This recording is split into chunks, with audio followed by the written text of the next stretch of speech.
This video will deal with marketing ethics. Ethics is concerned with morality, with doing good in the realms of civil, political, and international life. That's one definition. Good business practice is reliant on ethics. Ethics is a philosophy which governs good behaviour. Sometimes in philosophy books, ethics is seen as the theory of morality. Ethics is the study of morality.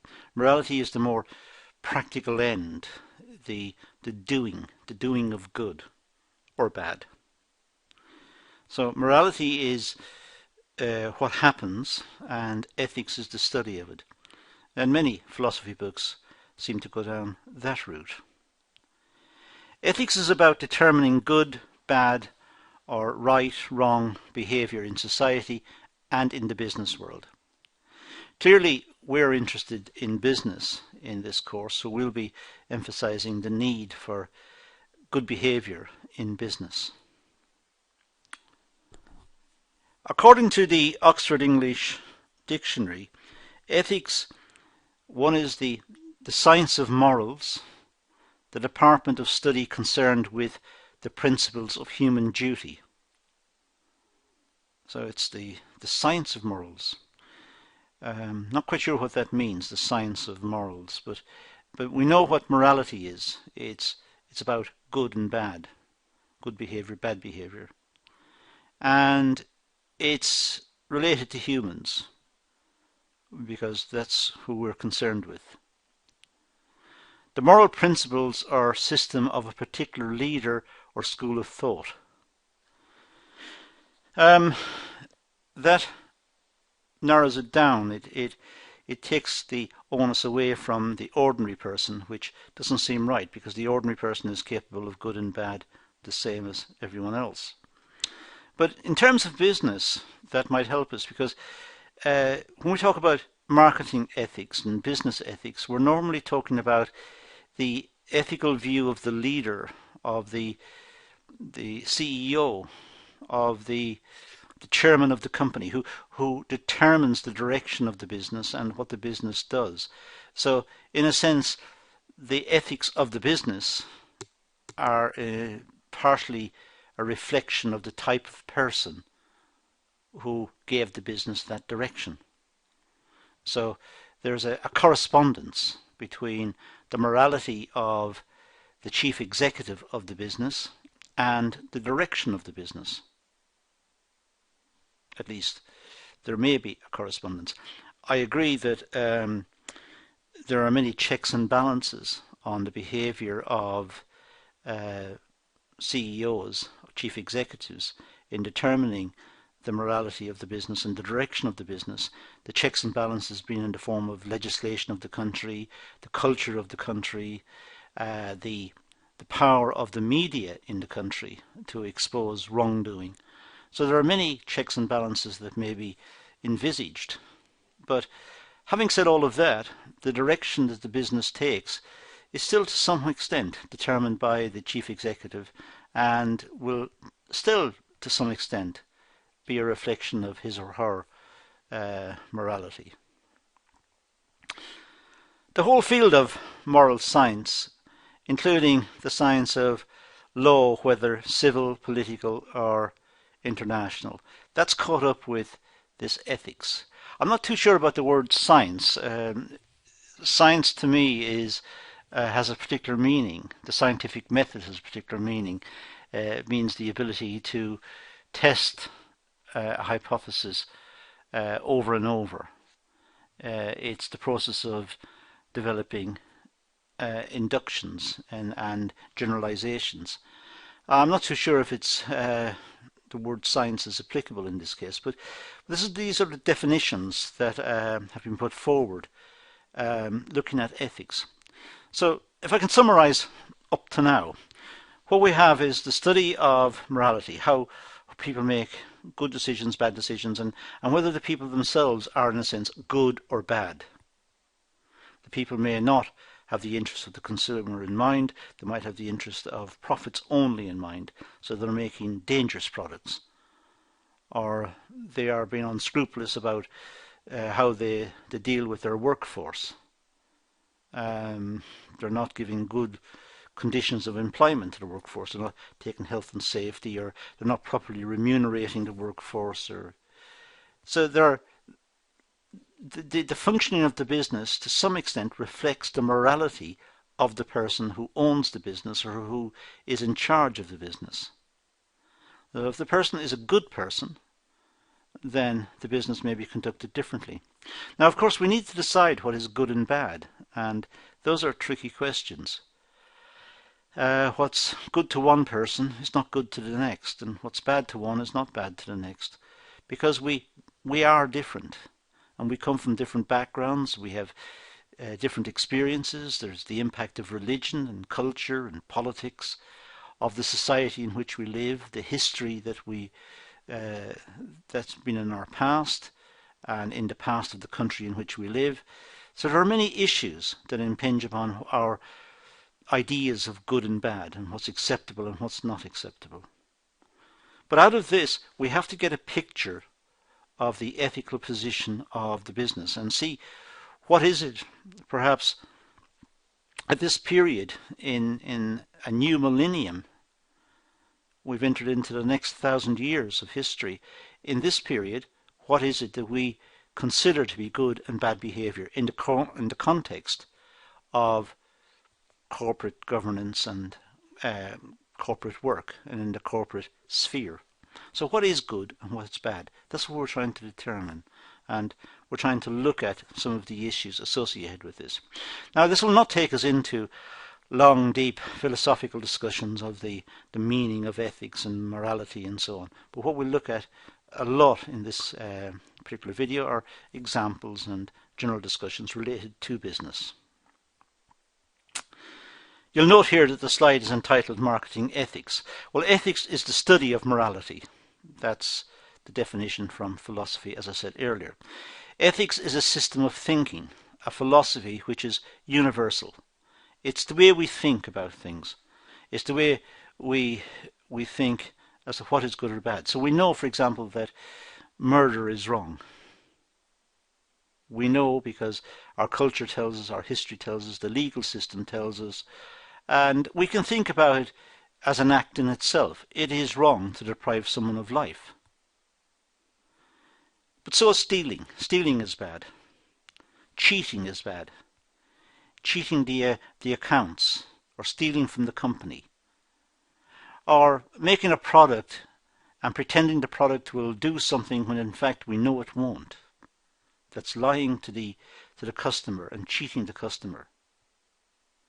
So it runs all the way from one extreme all the way across to perhaps even some petty examples in the context of business. But some are not so petty.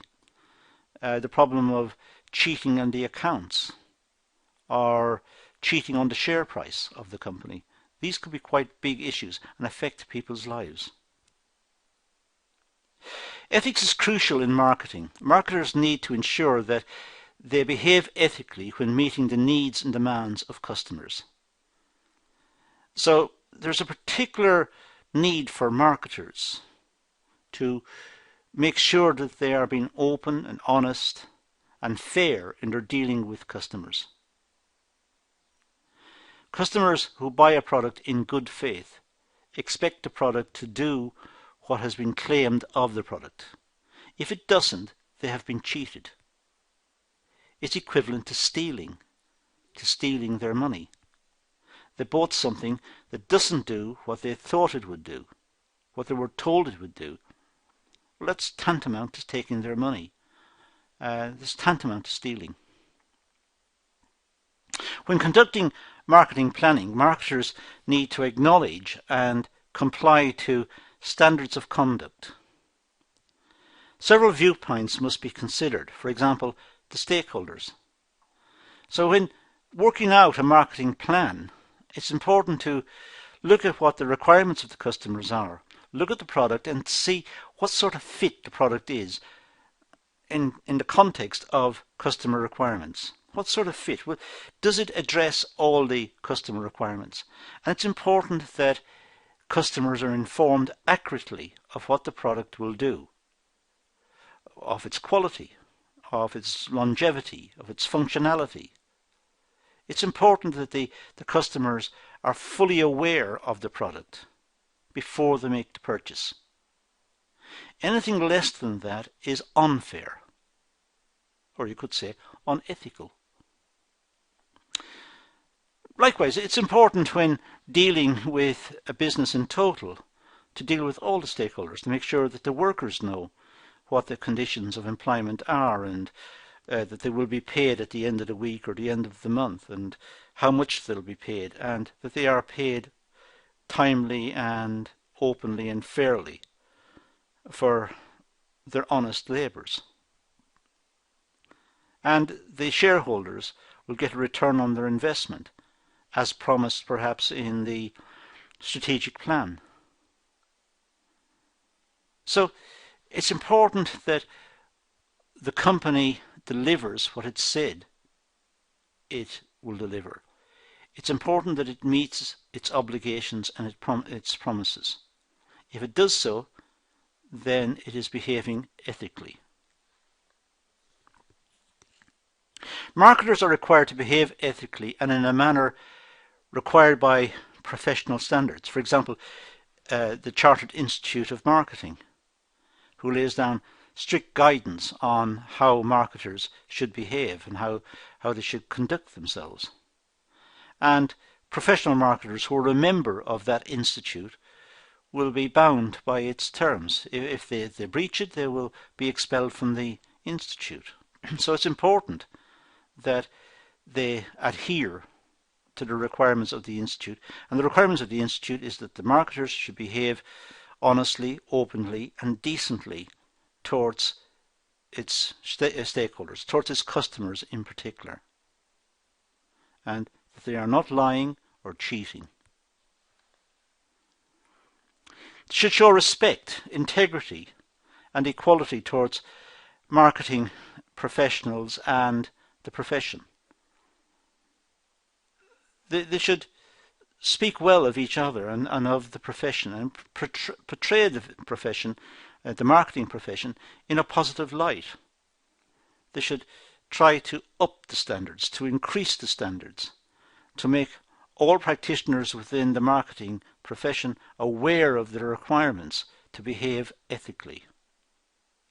They should be honest and fair when communicating with stakeholders. They shouldn't lie, shouldn't cheat. They shouldn't try to get an advantage over someone by subterfuge, by deceit. Do not communicate false or misleading information. It's important that the customers who have limited resources, when they spend their money on the product, they get what they expected, what they were told they would receive. And what they were told was a product of a certain quality, with certain attributes and certain functions and so on. And that's what the customer expected, that's what they paid for, and that's what they should get. Anything less is a deceit. It's not ethical. Sensitive information should be kept confidential.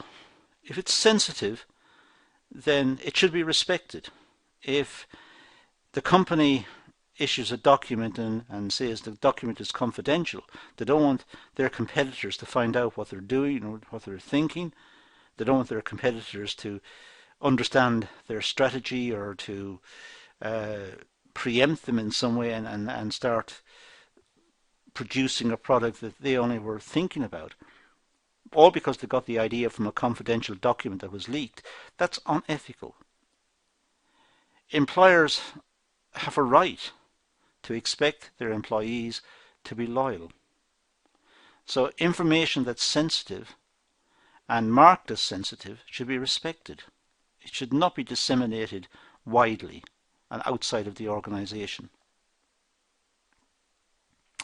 It's important that the company behaves in a manner which is consistent with the laws and the legislation of the country.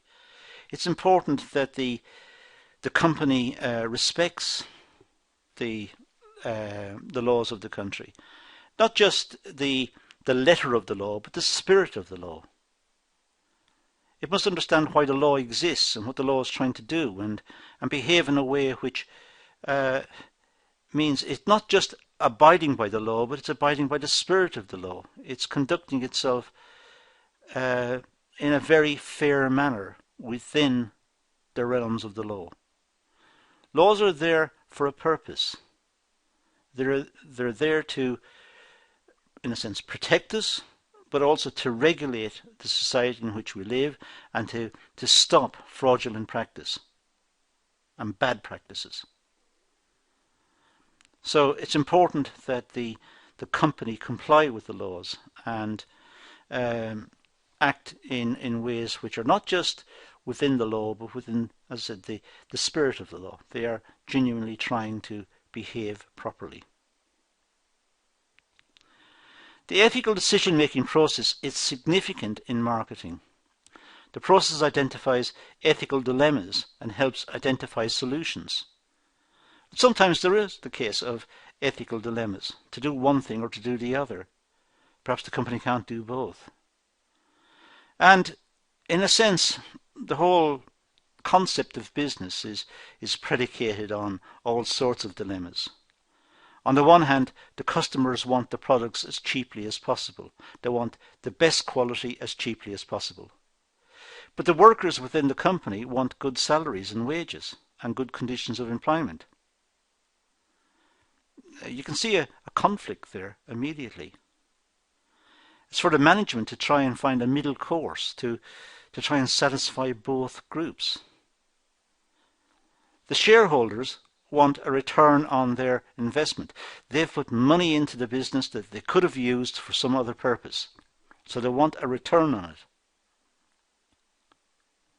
But the workers want higher salaries and wages, and the customers want cheaper products. And so on and so on. So there are many dilemmas within business. Ethical dilemmas are they vary amongst countries. Some countries may consider ethical dilemmas opposed to other countries.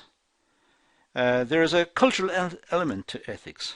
What's acceptable in one country may not be acceptable in another. So it depends on the type of society in which the business is located as to what is acceptable and what's not acceptable. The manufacture of a certain product in one society is acceptable.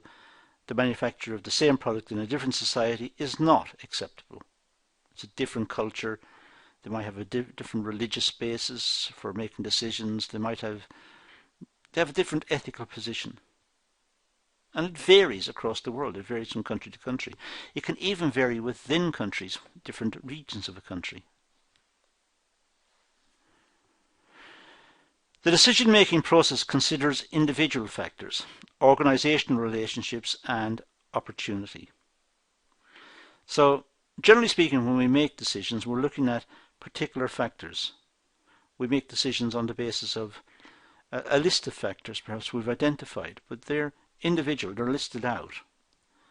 And we may also look at the organization and see what is best for the organization and look at the opportunities that certain situations afford the business, perhaps market opportunities. But then we must balance all of that with the ethical considerations. The whole process of globalization is based on getting cheap labor to a large extent in some countries. So people work long hours for very little. And then consumers in richer countries can buy products very cheaply that in the past would have cost a lot more. Now, is that exploiting the workers in the poorer countries? And do we take that into account when we go shopping? So there are lots of issues to be considered from an ethical position. So we have an ethical decision to do something or not to do it.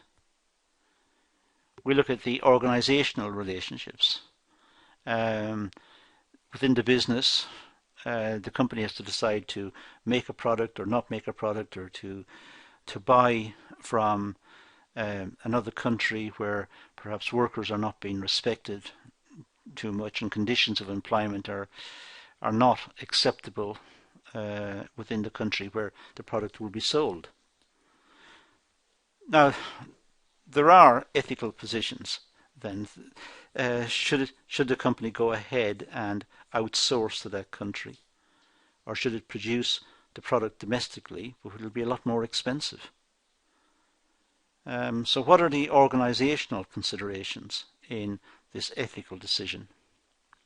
What are the individual factors? How do people justify their decisions? How do they come to terms with their decisions, and how do they rationalize it? How do they justify their decisions? Having made the decision, the implications of the decision have to be lived with. The people have to accept that's the decision, and the investment has been made perhaps in another country where, as I said, the conditions of employment are not that good. So now the person who's made the decision must deal with that. Does that mean the person who made the decision is a bad person or a good person? Some people would be unambiguous and say a bad person because the workers in that other country are being exploited. But the shoppers who go to buy the product know where the products are coming from. Often it appears on the label of the product, produced in a certain country. And we know what the conditions of employment are within that country. So the shoppers know. So are the shoppers bad for buying the product? And if the shoppers didn't buy the product, perhaps the company would close down in that country, and the people who were having very little wage or very poor conditions of employment would now have no wage at all, which would be even worse for them and their families. So the problem gets worse. The company is always looking for opportunities, and as I said, there are trade-offs in terms of what's acceptable and what's not acceptable, and there are issues about how much the company should focus in on profits as opposed to trying to produce products which meet standards for emissions and pollution, but also how it deals with its workers, where it's located, and what it sells the product for. So, for example, another example would be drugs, for example, ethical pharmaceutical drugs. We need these to maintain our health. There can be epidemics, and we need drugs to sustain us. But some countries can't afford the drugs. It's a question of economics. They simply can't afford to buy the drugs to give to the people, so the people may die. Now, is that correct? Is it right that the drug companies should make a profit while people are dying?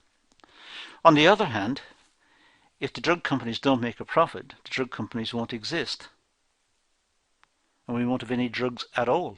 None of us will have any drugs. You can see where there are issues to be considered here. And there doesn't seem to be any immediate answer. That's the problem. We can pose the questions, we can pose the dilemmas, and we can pose the issues, but coming up with solutions, that's a really big task.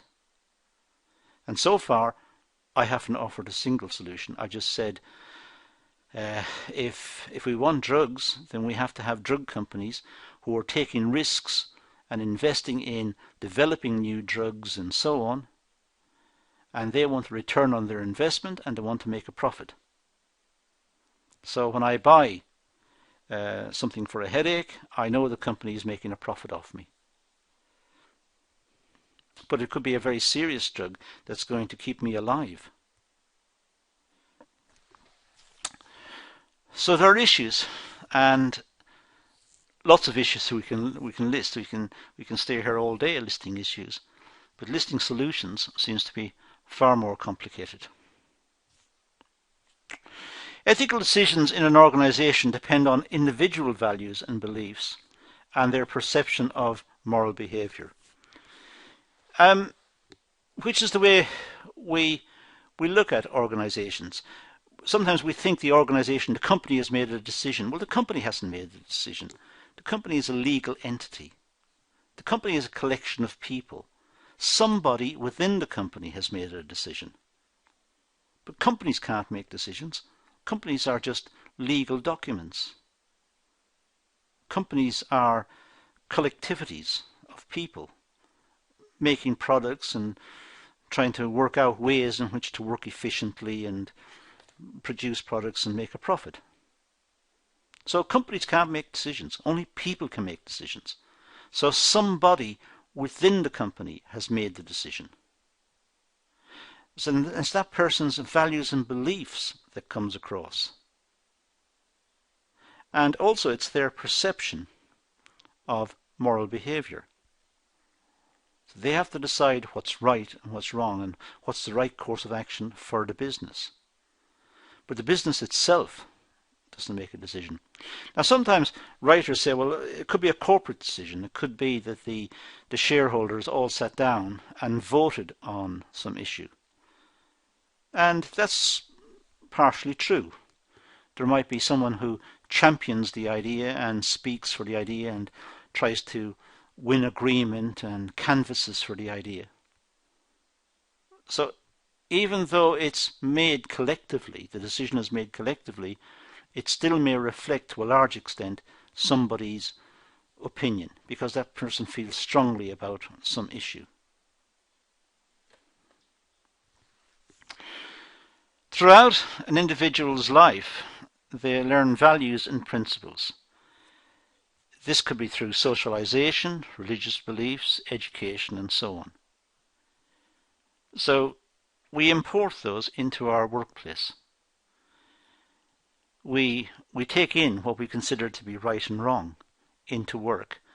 And depending on our position within the organisation, our values that we picked up in childhood, from the family, from society, from education and so on, these values will start to come through in our decision making.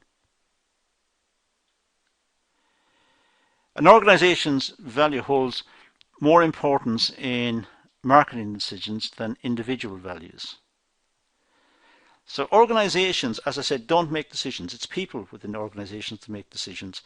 But somehow, when the decision is made at a corporate level, it seems to be that the company has made the decision. And people only work for the company. So the company has made the decision. That's what we feel. So we feel that the drug companies set a price for their products and the individuals within the company are separate. But that, of course, is not the case. It's individuals within the company who has set the price, not the company. As I said before, companies can't make decisions. They're just legal entities. So, to some extent, the position of individuals within the organisation will influence the types of decisions made. The positions in terms of their values. So the marketing director's values, background, socialisation, family and so on, education, that director, his or her opinions will be reflected in the corporate opinions or corporate stances of the organisation more than, say, somebody junior within the department. So it's inevitable that organisations will have policies that will reflect the senior layer of management and their values and principles. Ethical decisions in marketing are often made with a group of co-workers in meetings, conversations and discussions. And that's often the case. It's often the case that people try to have a corporate decision. They try to get together and make a decision, to form a club, and they're interested in a particular activity or a particular problem or a particular issue, and to get together and to come up with a decision. Maybe it's a majority decision. 51% of them say they agreed, and the other 49 have to go along with it. There are all sorts of issues involved here. The strength of the opinion, for example. If people vote for some particular course of action, do they feel as intensely about it as the people who voted against it? So if 51% voted for it, but the people who voted for it were quite relaxed about the whole situation, but the people who voted against it care intensely. Now, we're not picking up the intensity of the emotion in the vote. The same within companies. As I said earlier, it's probably the case that the directors for the departments and the directors of the company, their attitudes and opinions based on socialisation and family and so on, are more important than, say, line management or line operators. So the line management have to go along with decisions from the senior management, but they may have to go along with decisions that they don't necessarily agree with. They don't agree with morally, perhaps. Decisions are made by considering the viewpoints and values of all individuals that are involved in the decision-making process. That's the ideal, where all the individuals who are involved in the decision-making process are considered and their opinions are taken on board. And some sort of, through discussions, some sort of strategy decision is made. And ideally, everyone should agree with it. There should be consensus. Generally speaking, it very rarely happens. Normally, there is dissent. Normally, some people disagree, some people agree. And maybe for that reason, within corporations, we have the chief executive who seems to lay down the policy. And then we judge it to be ethical or not. We as customers, we as citizens of the country, we look at the corporation and say, this company is not behaving properly, it's not behaving morally or ethically. There's something wrong with this company. There may be nothing wrong with the company. It may be the chief executive whose opinions were wrong. And maybe their opinions are wrong because he or she didn't do enough consultation and there were not enough checks and balances in the decision-making process to bring his or her opinions into line with what is acceptable, widely acceptable. The organisation culture impacts on ethical decision-making. The degree to which organisations operate ethically is set by senior management. They set the standards and the work ethos. So the direction of the business is normally determined by the senior management. Whether the company exploits workers in other countries or whether it produces faulty products or it lies to the customer about the attributes of the products or whatever it does, generally speaking, that falls to the senior management.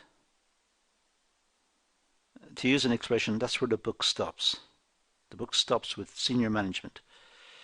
And the book stops with senior management because it is they who are responsible for the organisation and for the direction of the organisation. So the pricing of the product, the quality of the product, what's said in the marketing literature about the product, the outsourcing possibilities and conditions that it accepts and adopts, the marketing of the product to the customer in terms of what it says to the customer and perhaps it lies to the customer, or it produces a faulty product, or all of that must fall to senior management. They ultimately are the ones who are responsible. And it's their job to ensure that the company behaves ethically. Marketers may seize opportunities which may result in unethical behaviour. That's what I've been saying. That the marketers may want profits, just profits. They may not be in business to provide the service for the customers. They'll only provide the service insofar as the customers provide profits for the business. The degree of reward associated with opportunities may impact on decision making and encourage marketers to act unethically. And that is the problem. The problem is that the lure of profits may be so strong that it overrides other considerations. The welfare of the workers, the customer satisfaction in the product, the environmental concerns that many people have about what's happening to the planet on which we live. But perhaps some people, some organizations, are headed by people who are just profit orientated.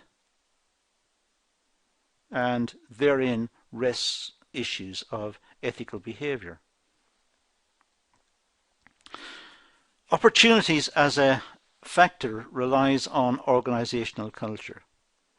If the organisation conducts unethical behaviour, then this is seen as the norm, i.e. rewarding rather than punishment.